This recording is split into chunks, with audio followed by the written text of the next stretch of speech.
அந்த வேதம் ஈஸ்வருடைய மூச்சுக்காற்று போல் அனாதியாக வந்து கொண்டிருக்கு. ஒரு நாள் ஆரம்பிக்கப்படுது. அப்படிப்பட்ட அனாதியான வேதத்தை இத்தனை நேரம் பல விஷயங்களை பற்றி கிருஷ்ணோத்சாத்து மூலம் பல விஷயங்களை பற்றி கேட்டோம். இந்த வேதம்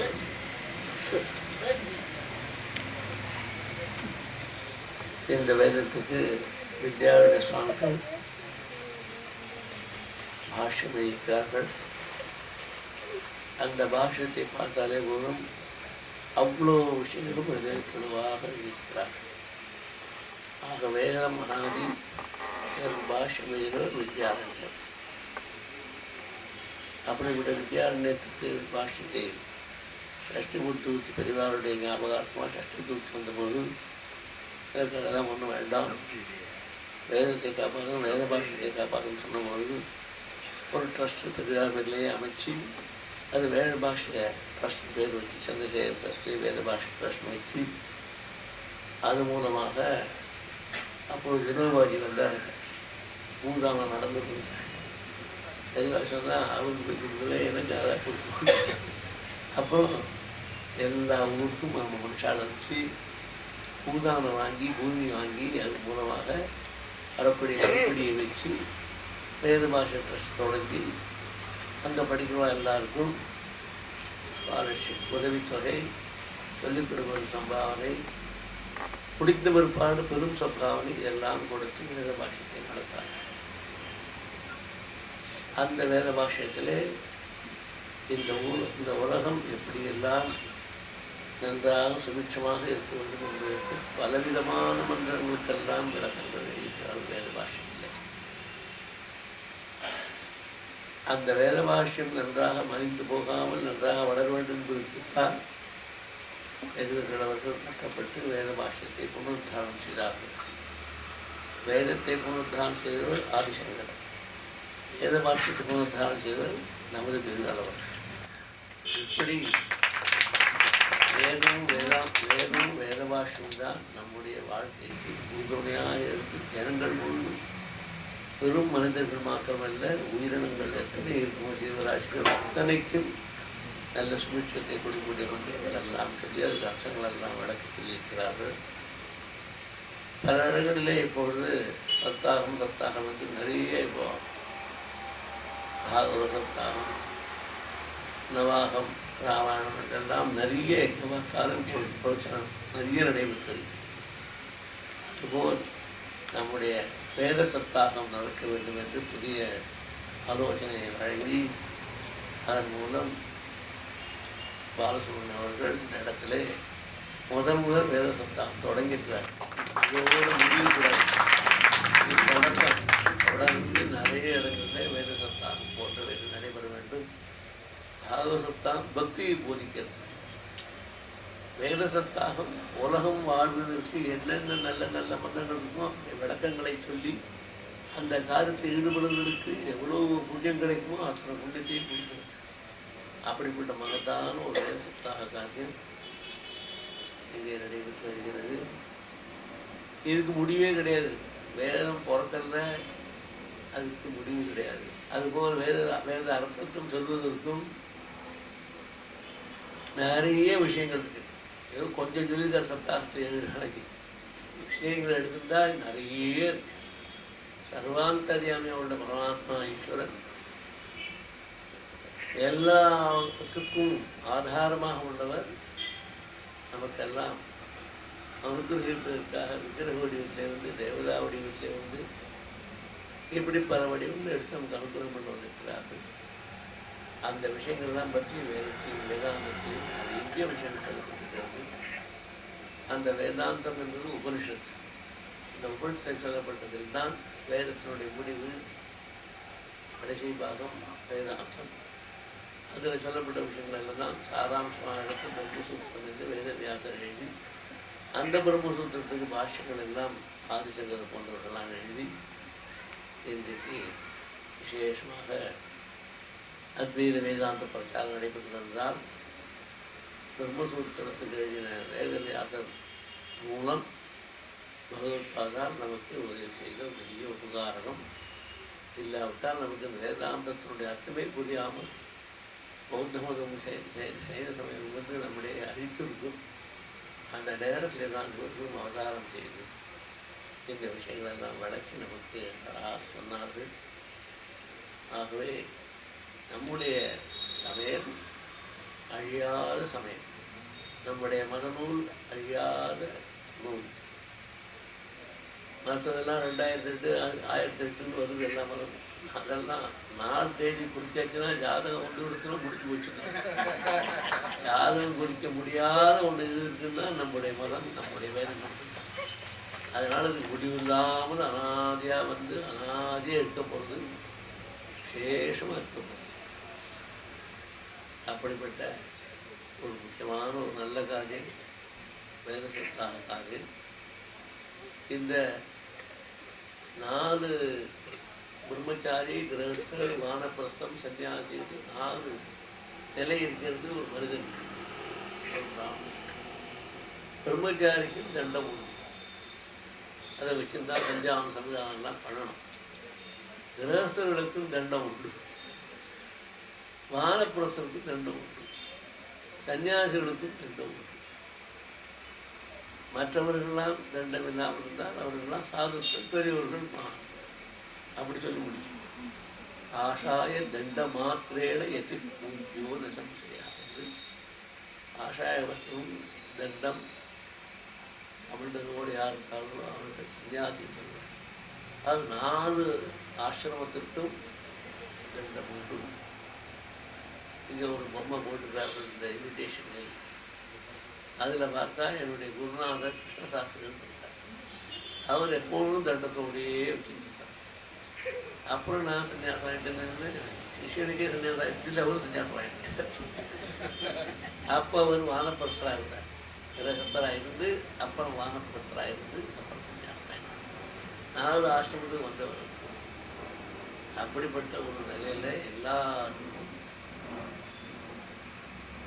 இந்த தண்டத்தினுடைய கருவை சொல்லும் பொழுது இந்திரஸ்ய வஜ்ரோசி, இந்திரனுக்கு எப்படி வஜ்ராயுதம் இருக்கோ அதுபோல வார்த்தகிரகா எத் பாப்பம் தன்னிவாரையா. என்னென்ன தோஷங்கள் நீங்களாம் நமஸ்காரம் பண்ணாலும் எத்தனை வந்தாலும் மக்களை நீ வாங்கிக்கோ. எத் பாபம் தன்னிவாரையா சகாமா கோபாயா. எப்படி காப்பாற்றுவானோ பக்கத்தில் ஸ்நேகிதனுடைய நிலைமை அது போல நீ பக்கத்திலே இருந்து காப்பாற்று. அதனால 2க்கு மத்தியில் கொடுத்து யாரும் போக விட மாட்டோம். அப்படி இருந்தால் தான் அந்த தண்டத்துக்கே லட்சணம். அதுதான் விசேஷம். அப்படிலாம் அந்த காலங்கள் வந்து இந்த காலம் வரை வந்துருக்கிறது. இப்படி ஒவ்வொரு ஆசிரமத்துக்கும் தண்டம் உண்டு. அந்த தண்டத்தை வைத்துக் கொண்டு படித்து முன்னா வரணும். சந்தியாவனம் முதல் சவிதாதானம் வரை அக்னி சம்ஸ்காரம், உடனே ஔபாசனம். ஔபாசனம் ஆச்சுன்னா உடனே அக்னிஹோத்திரம். அக்னிஹோத்திரம் ஆச்சுன்னா அதோடு முடிஞ்சுடுறது. கிரகஸ்திராந்து போயிட்டாங்க.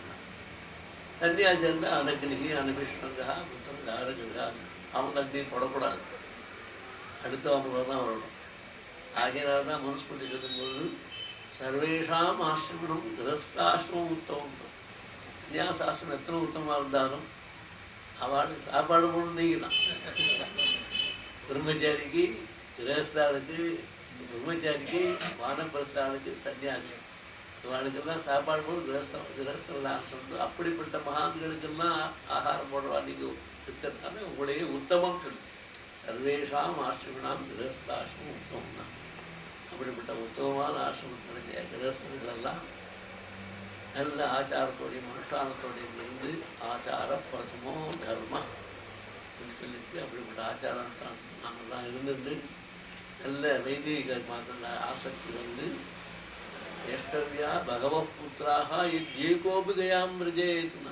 இந்த காலத்தில் இப்போ தான் 1 2 அதுவும் இல்லாத பல குழந்தைகளுக்கு பல பேருக்கு இல்லாமல் பல குழந்தைகள் இல்லாமல் இருக்கா. அது 1 2 பொருள் நிறுத்திக்கிறாங்களாம். அந்த காலத்தில் வேதமந்திரம் சொல்லும் பொழுதே ஏஷ்டவியா பகவத் புத்திராக பல குழந்தைகளை பெற்றார்.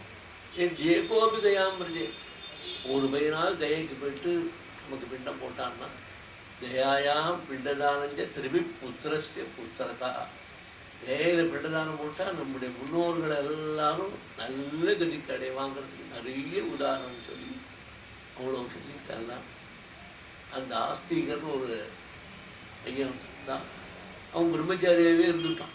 மகாபாரதத்தோட கதை அது. அவன் கல்யாணமே பண்ணிக்கலை.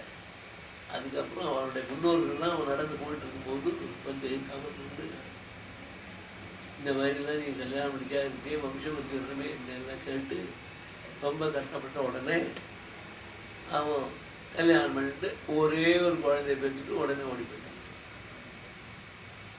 அந்த வம்சம் விருத்தி இருந்தால்தான் பாரம்பரியம் வந்து பிதற்களை கடையேற்ற முடியும், முன்னேற்ற முடியும். இல்லைன்னா பிதற்கள்லாம் கூட நரகத்துக்கு போயிடுவார். அப்படிலாம் அந்த காலத்தில் வேதமந்தங்கள் சொல்லி நம்மளும் கொடுக்கணும்னா சக்தியோடலாம் இருந்தோம். அப்படியாக நமக்கெல்லாம் பாரம்பரியம் ரொம்ப ரொம்ப ரொம்ப முக்கியம். அந்த பரம்பரை வந்து நம்முடைய தர்மத்தை காப்பாற்றினால்தான் நாம் எல்லாம் சந்தோஷமாக இருக்க முடியும். அப்படி தர்ம விஷயத்தை பற்றி, கர்மகாண்ட விஷயத்தை பற்றி, தர்ம விஷயத்தை பற்றியும் 7 நாளாக பிரவச்சனம் இங்கே பாகவத சப்தாகம் வேத சப்தாகம் நடைபெற்று சிறப்பாக நிறைய பேர் வந்து கேட்டு பயனடைத்து நிறைய விஷயங்கள் எல்லாம் தெரிஞ்சிருக்கும். இதே போல் மேலும்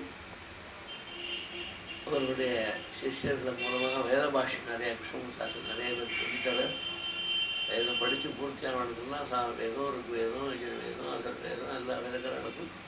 வேத பாஷை கிளாஸ் நடத்தி கொடுத்துருக்கோம். அவளும் ஒரு ஆசையை நாங்கள் நடத்த வழியாக பண்ணிட்டுருக்கோம். இப்படியெல்லாம் நம்ம நிறைய பண்ணினால்தான் வருங்கால சமுதாயத்தை கொஞ்சமாவது கர்மானுஷ்டானத்தை ஸ்ரத்தவும் அதுக்காக ஒரு சிரமப்படும்.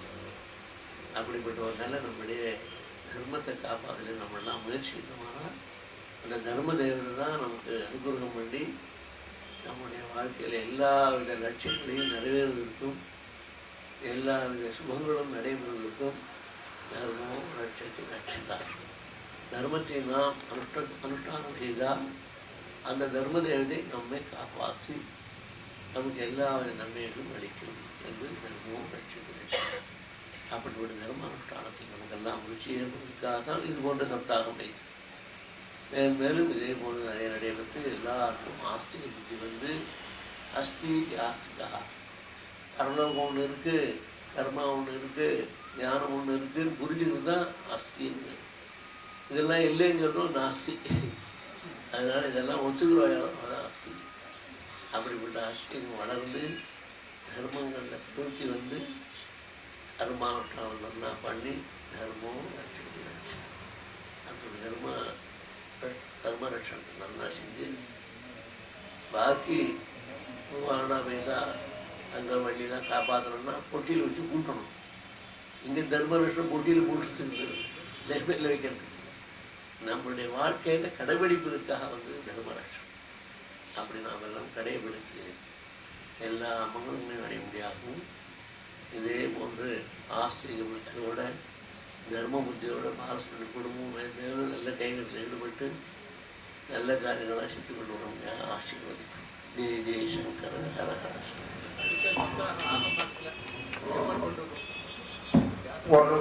எல்லாருக்கும் ஒரு பிரார்த்தனை.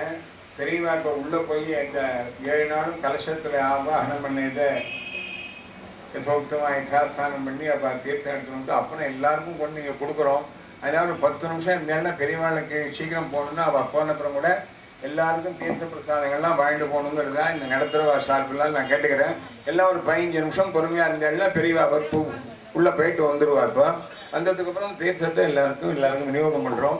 அப்புறம் அதனால தினமே நம்ம கிட்டத்தட்ட 11 மணி ஆகும். இன்னைக்கு 10:25 தான் வந்து கொஞ்சம் பொறுமையாக தான் இருக்கணுங்கிறதாக கேட்டுக்கொள்கிறோம்.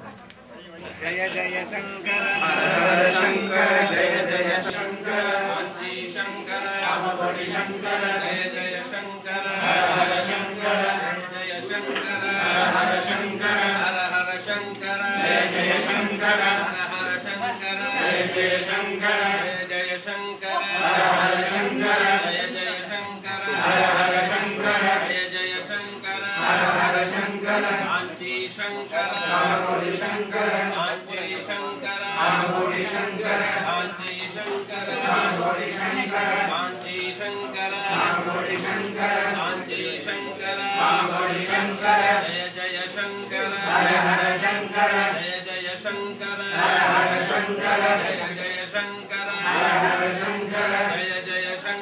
हर हर शंकर जय जय शंकर हर हर शंकर जय जय शंकर हर हर शंकर कांची शंकर कोटि शंकर कांची शंकर कोटि शंकर कांची शंकर कोटि शंकर कांची शंकर कोटि शंकर जय जय शंकर हर हर शंकर जय जय शंकर हर हर शंकर जय जय शंकर हर हर शंकर जय जय शंकर हर हर शंकर जय जय शंकर हर हर शंकर जय जय शंकर हर हर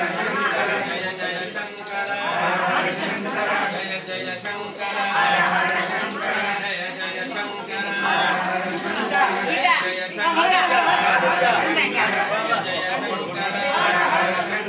शंकर जय जय शंकर हर हर शंकर जय जय शंकर